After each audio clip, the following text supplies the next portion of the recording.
Ya, jadilah gitu aja. Ada survei sederhana ya.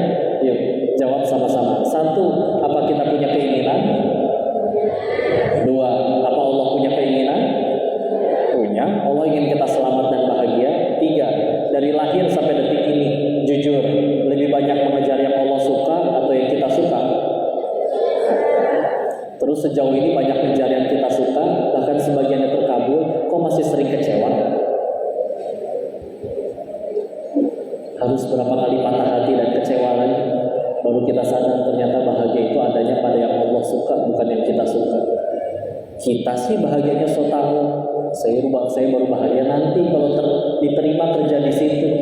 Kalau gaji saya udah segini, kalau dia jadi jodoh saya, kata siapa yang kita minta itu yang paling baik. Nah, makanya orang-orang beriman zaman dahulu sadar cara melanggengkan suatu nikmat itu disyukuri, bukan dengan banyak minta. Minta boleh, bagus, apalagi mintanya masih ke Allah. Allah kok yang nyuruh kita minta, ud'uni wastajib lakum. Mintalah padaku, maka akan Allah kabulkan. Tapi kita lihat akhirnya orang yang benar-benar soleh mintanya apa sih? Nabi doa yang paling sering dikumandangkan, ya muqallibal qulub tsabbit qalbi ala dinik, minta istiqomah. Ada lagi, Allahumma inni as'alukal huda wa tuqa wal afaf wa ghina, minta hidayah. Nabi yang jelas-jelas pemberi petunjuk, jadi wasilah pemberi petunjuk dari Allah, minta hidayah. Atau kalau kita baca faedah atau fadilah-fadilah keutamaan doa-doa seperti kayak contoh, Allahumma inni as'alukal husnul khatimah wa na'udzubika min su'il khatimah. Di hadis tersebut kata Nabi bahwa syaitan akan berkata kalau ada manusia doa kayak gitu, ini manusia yang cerdas. Kalau ada yang berdoa minta husnul khatimah. Jadi sudut pandang tentang nikmat dan bahagia ini mesti diubah dulu. Karena kalau enggak, kita mau punya segimana banyak pun enggak akan cukup bagi Allah. Makanya Islam datang membebaskan. Islam kan aslama yuslimu, berserah, melepas. Allah tahu kita semua pengen bahagia. Karena Allah tahu kita harus bahagia dengan cara apa? Wajar, karena Allah yang ciptain. Makanya cara Allah membahagiain itu justru dengan melepaskan itu semua. Makanya jangan kaget kalau ada yang hijrah, tobat, malah makin habis hartanya, malah makin diuji. Karena Allah lagi ngelepasin semua kemelekatan itu sampai nanti di hati sudah aslama, muslimin udah berserah, lepas dari semuanya. Udah, dia nggak punya alasan buat kecewa lagi. Karena di hatinya tinggal Allah. Tapi kalau masih belum Allah, kenapa gaji saya segini? Kalau tahun depan nggak jadi manajer, saya mau berhenti. Tahun depan udah jadi manajer, kalau nggak jadi direktur, saya mau berhenti. Tahun depan udah jadi direktur, kalau nggak punya perusahaan sendiri, saya mendingan. Gitu aja. Manusia mah nggak ada kenyangnya. Benar kata Nabi, kalau dikasih emas sebesar 1 gunung Uhud, dia minta gunung emas yang kedua. Jadi justru makin bahagia dengan kalau dilepas. Silakan, tenang aja. Dan kita sejauh ini hidup kayak gini aja, Allah tetap baik. Mudah bagi Allah matiin kita kapan saja waktu lagi maksiat, kita hidup aja nih. Bahkan nggak cuma diberi nikmat, ditutupi lagi aibnya. Terbukti ketemu orang masih dipuji, masih dikagumi, masih diramah tamahi. Kalau Allah kasih tahu siapa kita yang asli, pas lagi sendirian ngapain aja kan bubar tongkrongan. Udah, kita aja, tenang aja. Allah Maha Baik, tenang aja. Semoga Allah berikan kita hati yang terus-menerus ingat kepada-Nya. Gak apa-apa, berproses. Awalnya mungkin ngaji karena masalah, gak apa-apa, berproses. Di kitab Al-Hikam aja, Syekh Notailah Sakandari mengingatkan ada seorang ulama, beliau berkata, aku membiasakan diriku tahajud 20 tahun baru aku merasakan nikmatnya tahajud. Beliau biasain tahajud aja 20 tahun. Mungkin kita hijrahnya aja belum 20 tahun, kalau belum nikmat ya wajar, gak apa-apa, proses. Tapi terus jangan berhenti ngejar Allah, sambil terus minta tolong. Kalau capek berlari, jalan. Kalau capek jalan, ngerondang. Tapi yang penting jangan balik arah, tetap ke arah Allah. Bismillah. Allah nggak pernah bosan sama amalan kita. Kita yang bisa jadi bosan. Setiap hari baca Quran dulu bosan. Allah nggak pernah bosan, mau sedikit apapun. Kata Nabi juga begitu. Ya. Dan di sini Allah nggak akan pernah meninggalkan dan menyia-nyiakan lelahnya kita ya. Allah wa'ala bisa. Mudah-mudahan bisa menjawab pertanyaan. Cukup?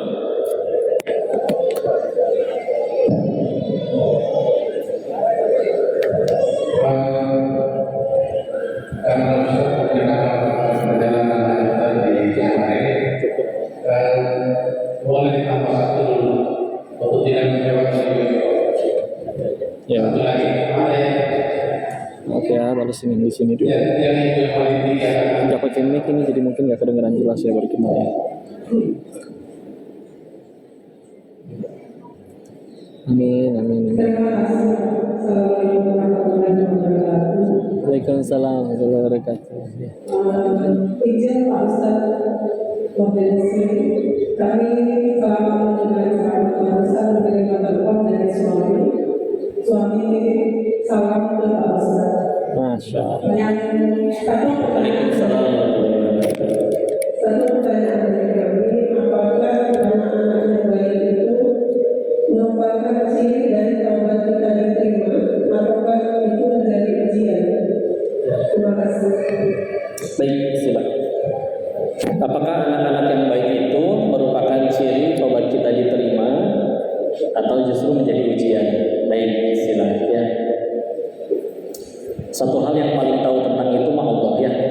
Saya sendiri sejauh ini tobat juga nggak tahu udah diampuni atau belum, karena nggak pernah dapat SMS selama tobat Anda telah diterima. Kalau tahu kan enak banget ya. Tapi ya udah, bismillah.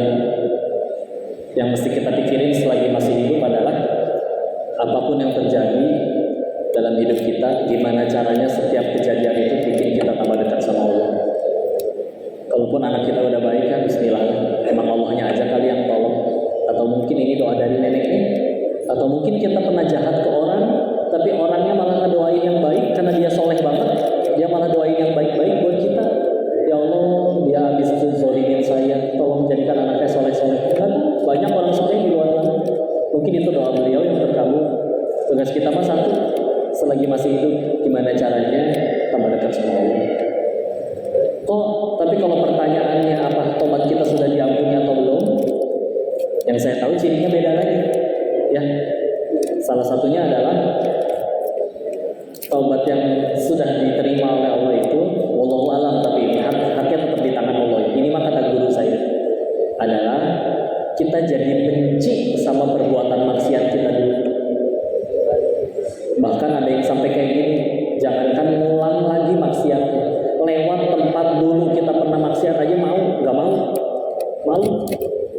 benci, nggak suka, benar-benar. Karena kalau misalkan kadang masih benar-benar tergoda untuk balik lagi, ya mungkin belum terampuni seluruhnya. Tapi ya tetaplah, kalau Allah udah benci, mudah bagi Allah mematikan kita, dan tobat masih akan selalu diterima sebelum nyawa sampai kerongkongan. Ya, jadi itu dua hal yang berbeda ya. Tapi apapun yang terjadi ya udahlah, kita mah fokusnya tambah dekat sama Allah aja. Diampuni tidak diampuni hak Allah. Tapi kan kabar baiknya, kalau Allah memang sudah tak ada niatan mengampuni, harusnya kita udah dimatiin waktu lagi maksiat. Kenapa kita masih hidup? Kata Allahnya di Quran surat 35 Fatir ayat 45, ayat paling terakhir ya sebelum Yasin. Walau yu'akhidullahu an-nas, saya percepat ya. Walau yu'akhidullahu an-nas bima kasabu ma taraka 'ala dhahriha min dabbah walakin yu'akhiruhum ila ajalin musamma. Sederhananya, kalau sekiranya kita bikin dosa kontan balasannya, maka apa kata Allah? Tidak tersisa satu makhluk bergerak yang bernyawa di muka bumi ini. Berarti kan maknanya dua. Satu, nggak ada yang luput dari dosa. Dua, dosa sekecil apapun ternyata kita layak dimatikan detik itu juga. Pertanyaannya, kenapa kita masih ramai? Kenapa kita masih hidup? Walakin yuakhiruhum, akan tetapi Allah akhirkan untuk mereka ila ajalin musamma, sampai waktu yang ditentukan. Ya, maka dari situ, mudah-mudahan dari situ kita jadikan sisa usia kita yang penting gimana caranya tambah dekat sama Allah ya. Allah taala bisa menjawab pertanyaan. Kenapa? Masih ada satu lagi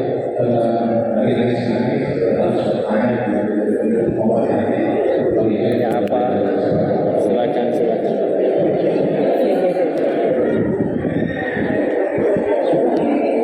Ya.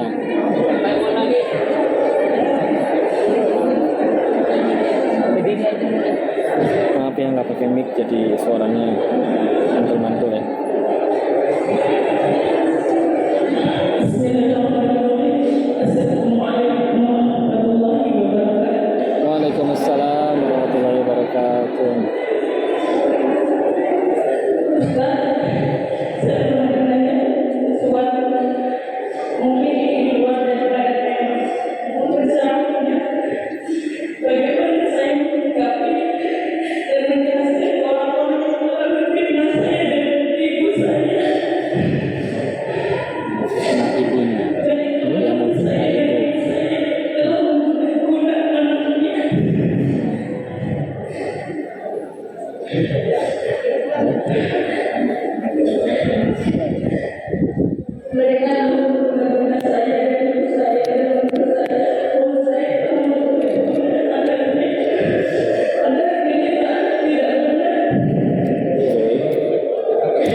Baik, terima kasih.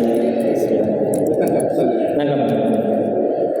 Ya, pertanyaannya gimana menyikapi orang yang memfitnah beliau dengan ibundanya, padahal semua yang dituduhkan tidak benar. Ya, maka satu, alhamdulillahnya surga kita bukan di mulut mereka. Ya,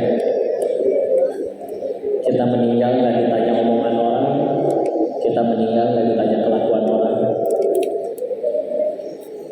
Mau akhirnya satu dunia memfitnah pun, tapi kalau kita gara-gara itu tambah dekat sama Allah, nggak rugi. Jangankan kita lah, pernah ngelihat hadis ya, Nabi itu nanti di akhir zaman ketika nanti sudah wafat semua, nanti dipertemukan dengan nabi-nabi yang lain. Tapi bahkan ada nabi-nabi itu yang sendirian, bahkan nggak punya umat. Coba, dakwahnya nggak mungkin sebulan 2 bulan, pasti lama. Yang percaya cuma 1-2 yang percaya, bahkan tidak ada. Apakah hina? Enggak. Bahkan ada riwayat yang menjelaskan, walaupun perlu ditakhrij ulang lagi ya riwayatnya, bahwa Nabi Nuh alaihi salam itu 950 tahun berdakwah, yang percaya cuma 3 orang. 950 tahun ceramah siang malam sembunyi-sembunyi maupun terang-terang, yang percaya 3. Apa beliau gila? Enggak. Tenang aja. Tenang aja. Allah tahu. Dan yang lebih penting gimana caranya tambah dekat sama Allah, daripada semua percaya tapi ketika semua percaya kita kendor ibadahnya rugi.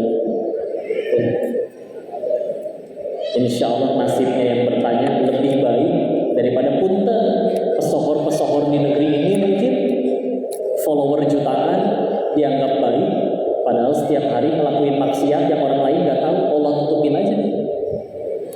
Ya, rugi. Ya, apalagi maksiat kalau terus-menerus dilakukan ujungnya 2. 1, Allah buka, dibongkar sekalian, atau 2, Allah matikan waktu lagi maksiat sekalian. Saya ingat Agim pernah cerita waktu di pesantren, ada seorang pejabat daerah juga, berpakaian seperti bapak-bapak, wafatnya dalam keadaan tanpa busana di losmen hotel murah dengan laki-laki, sesama laki-laki. Jelas beliau nggak sebut nama, tapi beliau cuma ngambil hikmah. Beliau bilang kayak gini, yuk mikir bareng-bareng yuk. Apakah mungkin Allah yang segitu maha baik dan pengampunnya dengan tega matiin orang tersebut kalau itu baru pertama kali maksiat kayak gitu? Gak mungkin kalau itu baru pertama kali. Maka bilang apa waktu itu?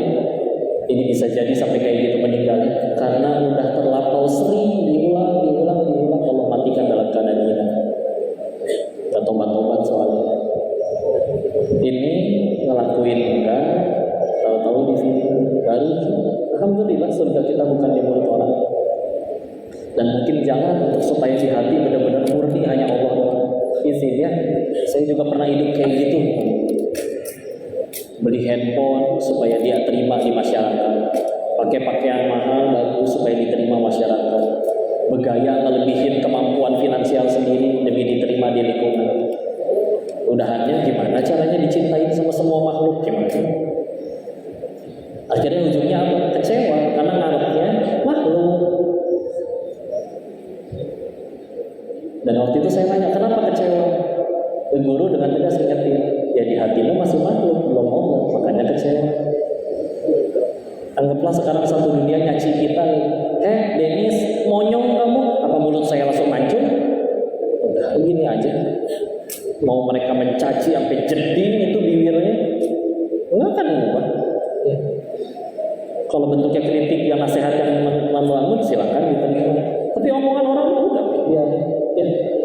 Dipuji juga sama. Kamu awet muda, apa usia kita langsung berkurang jadi muda lagi? Enggak. Kebanyakan minjem, kebanyakan juga memuji pengen minjem duit kalau mau jujur. Agar silaturahim tidak terputus, pinjam duit.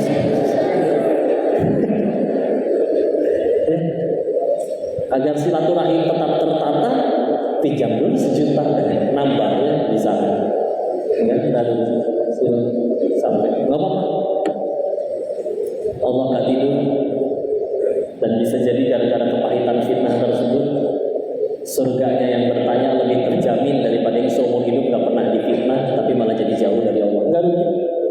Dunia mah gini aja sebentar. Ya, punten. Ini difitnah di sini.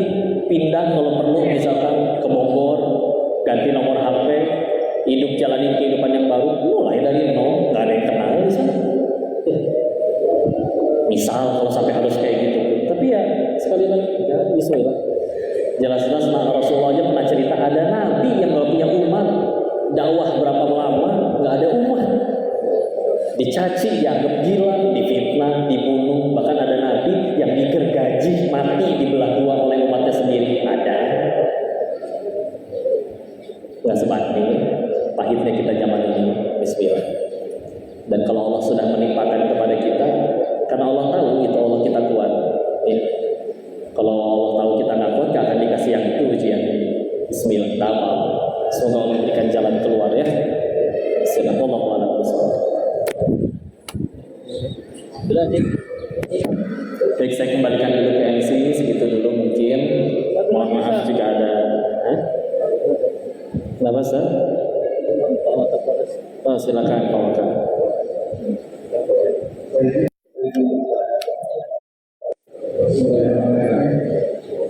Pertanyaan pertama, Muslim dari lahir ataukah Ustaz malam? Ya. Ustaz malam tidak dapat kita sorry. Pertanyaan kedua, Muhammad ini 3 tahun bertanya, laki-laki belum bertanya. Jadi saya wakil. Nah, Pertanyaan kedua, Ustaz. Saya dari polisi yang sudah kembali 36 tahun. Saya sudah minta kalau berdiri kurang 200 kali. Kenapa Ustaz kita sekali mengulas tentang ini? Oh, terima kasih. kenapa apa yang terakhir?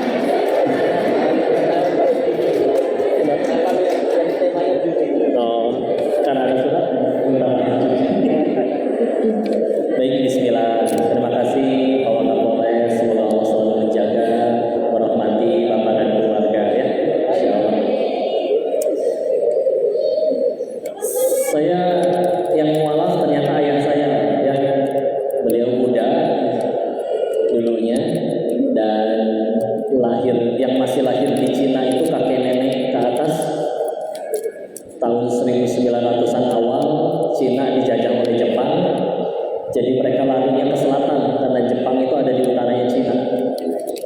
Ikut kapal yang mana saja, mendaratlah akhirnya di Pulau Belitung. Tahun 1966 barulah keluarga besar ayah pindah ke Bogor sampai sekarang. Saya lahir tahun 1991. Akhirnya terus ayah mualaf karena nikah sama ibu saya Muslim, orang Losari, Brebes, ya. Tapi ketemunya di Bogor. Walaupun memang sayanya lama tinggal dengan nenek, jadi makan babi, ya. TK sampai SMA saya juga sekolah Katolik. Udah gitu nyari duitnya di Thailand jadi bandar judi. Bentukan kayak begini, jadi mungkin wajar kalau dikira mualaf. Tapi waktu pulang dari Thailand saya juga tanya ke guru ngaji, saya harus syahadat lagi nggak? Kata beliau, kalau backgroundnya latar belakangnya seperti itu, nggak usah, tinggal tobat aja katanya. Dan mudah-mudahan tobatnya diterima, ya. Nggak tahu sampai sekarang nggak diterima atau belum, ya. Jadi ya gitu aja latar belakangnya. Tapi karena saya tidak pernah bersyahadat yang disaksikan oleh para jamaah di masjid gitu, ya, seperti prosesi mualaf yang lainnya. Jadi yang saya tahu saya bukan mualaf, ya. Tapi tahu mualaf atau tidak, kata Allahnya wala tamutunna illa wa antum muslimun, jangan kamu mati kecuali dalam keadaan Islam. Mudah-mudahan Allah jaga iman Islam ini sampai akhir hayat. Pulang dari Thailandnya 2017, 15 Maret 2017. Ngaji aja sampai sekarang masih nyantri. Jadi ya masih santri, bukan ustaz, masih belajar dan masih banyak kurangnya, bodohnya. Mohon doanya mudah-mudahan bisa terus ngaji sampai akhir wafat. Terus ngajinya di mana? Salah satu tempat yang mungkin dikenal ya Al-Agim, Darut Tauhid di Bandung. Walaupun juga banyak guru-guru lain, tapi yang mungkin dikenal adalah beliau dengan Ustadz Budi Ashari juga, pakar sejarah Islam, dan juga sekarang lagi ngambil lagi jurusan hadis masih santri lah sampai sekarang juga. Terus apalagi? Kenapa tadi bahasa tentang judi? Yang pertama saya takut dosa jariah saya masih ada. Ya. Walaupun saya telah menutup semua yang pernah saya tinggalkan di sana, sudah tidak ada lagi. Tapi ya kan saya tidak punya kuasa menutup para bandar-bandar yang lain. Lagian toh, kalaupun saya punya kuasa untuk langsung mematikan seluruh jaringan internet sedunia gitu ya. Tapi kalau mereka yang belum pengen dekat sama Allah, pasti nyari lagi, nyari jalan untuk maksiat lagi. Kenapa milihnya jalan ini? Karena bismillah, selagi sudah hatinya yang sudah tambah dekat sama Allah, ntar berhenti sendiri. Ya. Karena ingat nasihatnya Imam Malik bin Anas, gurunya Imam Asy-Syafi'i, beliau bilang kayak gini, siapapun, kapanpun, dimanapun, mustahil kalau pengen mengubah generasi, gak usah, mustahil. Kecuali satu caranya, kata Imam Malik. Gimana caranya? Menggunakan cara sebaik-baik manusia, mendidik sebaik-baik generasi. Gimana cara siapa sebaik-baik manusia? Rasul. Gimana cara beliau mendidik generasi? Dakwahin. Tapi mungkin bedanya kita dakwah nggak bikin pinter orang. Gimana caranya? Saya kalah pinter sama Google. Tapi ternyata pendidikan dalam Islam itu bukan bikin pinter. Tapi surat Al-Jumu'ah ayat 2, "Walladzi ba'atsa fil ummiyina rasulan minhum yatlu 'alaihim ayatihi wa yuzakkihim." Dialah Allah yang menurunkan rasul dari golongan kalian yang enggak bisa baca tulis dengan tujuan membacakan ayat-ayatnya dan menyucikan jiwa mereka. Berusaha nyuciin diri, nyuciin jiwa. Kita nggak pernah kekurangan orang pinter, soalnya akan selalu orang pinter lahir langsung tinggi IQ-nya. Tapi kan yang repot kalau malingnya bodoh, nyuri ayamnya nggak ketangkep, malingnya ketangkep, bodoh soalnya. Yang repot kalau malingnya pinter kan, yang maling sendirian, yang lapar jutaan rakyat, nah ini yang repot. Nah nanti dengan cara itu, dan saya punya dosa jariah di situ, dan sebetulnya banyak sekali kajian yang sudah disampaikan terkait kitab-kitab lain. Tapi qadarullah, gara-gara podcastnya Bang Bensu ini yang diangkat malah judi, jadi judinya aja yang viral ya. Padahal banyak konten yang lain, dan ini juga jadi membuka fakta sih, bahwa ternyata di Indonesia judi itu udah segini parahnya. Ya PR sama-sama, mohon doanya. Kita cuma bisa nyampein, mengingatkan, karena udah nggak usah dikasih tahu hukumnya, diajak ngobrol aja bareng-bareng. Apa untungnya, apa ruginya. Bismillah, mudah-mudahan yang dilakukan ini ada manfaatnya. Ya, mohon doanya dari Pak Kapolres, mudah-mudahan ada kebaikan yang bisa kita lakukan. Terima kasih. Barakallahu fikum. Assalamualaikum warahmatullahi wabarakatuh. Izin dimatiin dulu ya. Kita nanti bareng lagi. Assalamualaikum warahmatullahi wabarakatuh. Assalamualaikum warahmatullahi wabarakatuh.